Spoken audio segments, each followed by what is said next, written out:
నవరాత్రులలో అమ్మవారికి మనం డైలీ రోజుకొక ప్రసాదంని చేసి పెడుతూ ఉంటాం కదా! అందులో భాగంగానే ఈ వీడియోలో సేమియా పాయసంని ఎలా చేసుకోవాలనేది చూపిస్తున్నాను. దీన్ని ఎలా ప్రిపేర్ చేసుకోవాలి, దీనికి కావాల్సిన పదార్థాలు ఏంటనేది చూసేయండి. అంతకన్నా ముందు hi everyone, welcome back to my channel Telugu home foods.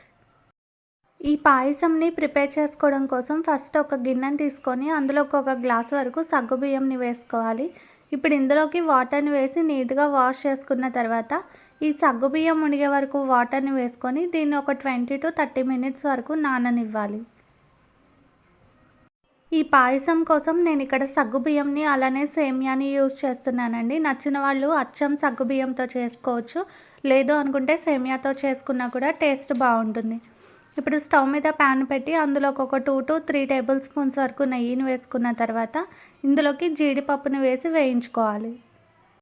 ఈ జీడిపప్పు కొంచెం కలర్ చేంజ్ అవుతుండగానే ఇందులోకి కిస్మిస్ని కూడా వేసుకొని రెండింటిని గోల్డెన్ బ్రౌన్ కలర్ వచ్చే వరకు వేయించుకొని పక్కన పెట్టుకోవాలి.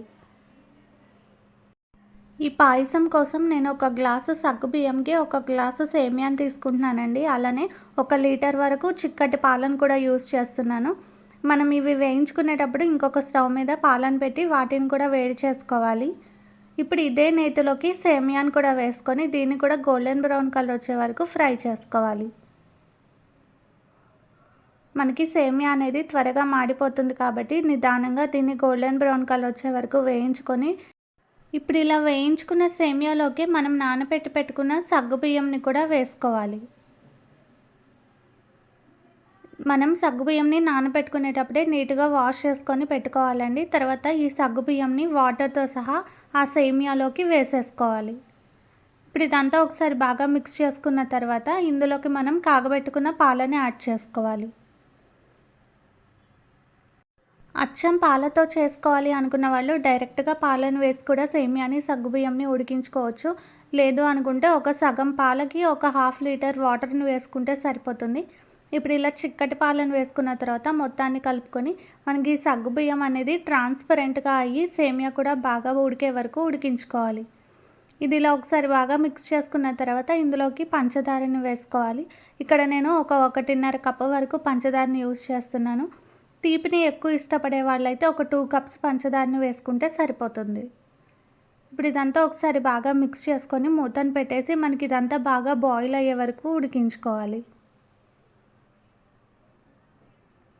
ఈ సేమియా సగ్గుబియ్యం పాయసంని ఇంతవరకు ఎవరైనా ట్రై చేయని వాళ్ళు ఉంటే తప్పకుండా ఒకసారి ట్రై చేసి చూడండి, చాలా టేస్టీగా ఉంటుంది. ఇంతవరకు నా ఛానల్ని ఎవరైనా చూడని వాళ్ళు ఉంటే తప్పకుండా ఒకసారి చూసి వీడియోస్ నచ్చితే ఒక లైక్ అనేది చేయండి. అలానే ఈ నవరాత్రుల ప్రసాదాల రెసిపీస్ని కూడా నేను వీడియోస్ని పోస్ట్ చేస్తున్నాను. ఆ లింక్స్ కూడా కింద డిస్క్రిప్షన్లో ఇస్తాను. చూడని వాళ్ళు ఎవరైనా ఉంటే తప్పకుండా చూసి వీడియో నచ్చితే షేర్ చేయండి. కొంచెం సేపటి తర్వాత మనకి సేమియా అనేది బాగా దగ్గర పడి బాయిల్ అయిపోయింది కదా. ఇప్పుడు దీన్ని మనం ఒకసారి బాగా మిక్స్ చేసుకొని ఇందులోకి మనం వేయించి పెట్టుకున్న జీడిపప్పు కిస్మిస్ని వేసుకోవాలి.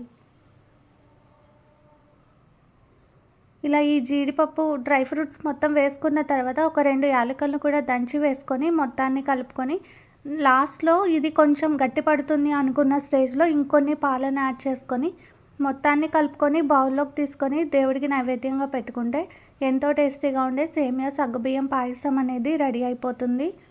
వీడియో నచ్చితే తప్పకుండా ఒక లైక్ చేసి మీ ఫ్రెండ్స్కి రిలేటివ్స్కి షేర్ చేయండి. ఇలాంటి మరిన్ని టేస్టీ రెసిపీస్ కోసం నా ఛానల్ని సబ్స్క్రైబ్ చేసుకొని పక్కనే ఉన్న బెల్ ఐకాన్ని ట్యాప్ చేసి ఆల్ అనే ఆప్షన్ని సెలెక్ట్ చేయండి. అలానే ఇన్స్టాలో కూడా తెలుగు హోమ్ ఫుడ్స్ పేజ్ని ఫాలో అవ్వండి. లింక్ కింద డిస్క్రిప్షన్లో ఇస్తాను. Thanks for watching.